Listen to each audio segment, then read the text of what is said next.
หัวหน้าใหญ่เพิ่นมากินข้าวน้ำมื้อนี้โอ้ยเสือตัวเดียวอยู่ก็ตีต้องยิงเลย เดียว แม่จะไม่ดี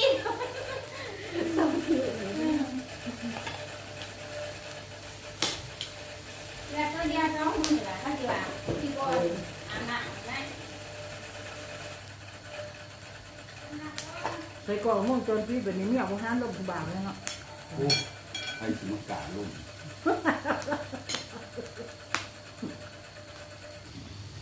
กินเลยนี่ไงจะแสบ โอ้ยไงร้ายมากินเอามาลงมาจากตักตักตรงนั้นไอ้ที่จะกินได้เลยตักคืนลูกเป็นอะไรยังก็ได้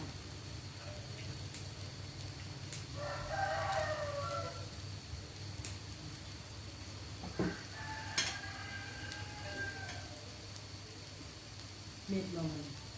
นี่แล้ว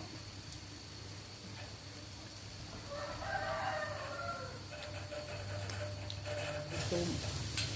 จะแกงมาตัว ส่วนนี้ชมคั่วไก่อันนั้นแห้งแล้วไก่อ่อนๆเผ็ด โอ้ได้หัวขั้วไก่ตื่นกินมาก ๆ คือกินลูกด้วยตื่นต่อ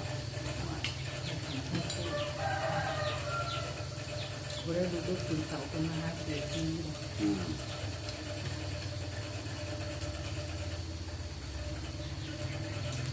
คุณลุงช่วยจะเป็นทุกครั้ง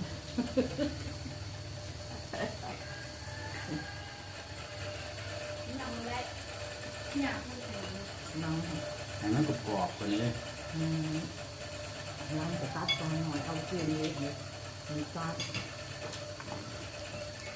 คุณนึกเอง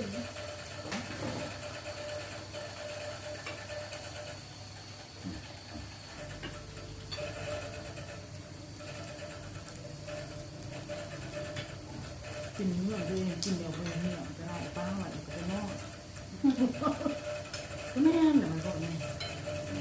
นี่มันเข้าอะไรก้อนตรงนี้ก็มีดีมากทำอะไร แม่ เม กินแล้วเลยไปแล้วก็ให้ลูกเมียน แม่นหมอไปสั่ง แม่บอก เคยได้เราลูกดูได้ลูกเดียวก็จำได้เป็นซิป นี่ลูกมันเนาะ ต้ ต้ อ อง ง ใส่ ใส่ ลู ลู ก ก มา มา หยุดไว้กับเป็นเมิร์ดหาอยู่ทั้งส่วนไรมีแต่คนขี้ขานได้คนเดียว นี่คือแม่บอก นี่มี YouTube แล้วเป็นมี YouTube แล้วติดตาม ตอนนั้นเราไม่เห็น มีพวกเป็นต่างเนี่ย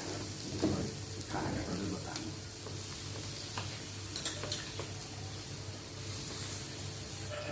เมื่อเดียวเลยกินคนกัน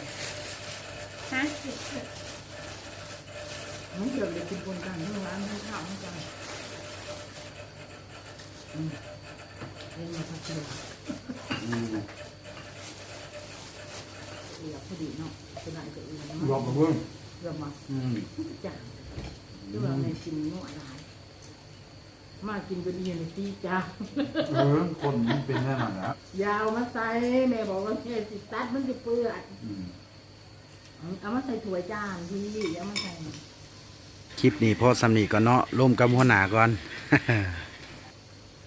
มากินเนี่ยไม่กระตรงสมุนเนื้อกินมาทะเลบะเบลนะเนี่ยเนี่ยกินข้าวแล้วว่าน้องพวกจะตื่นกินโม่หนึ่งเนี่ยได้เดียวนี่มันได้ประหยัดอยู่ค่ะประหยัดกินเลยจะกินว่าประหยัดบนประหยัดเด็กกินหมดเลยประหยัดเด็กกินพวกมันประหยัดไปเด้อ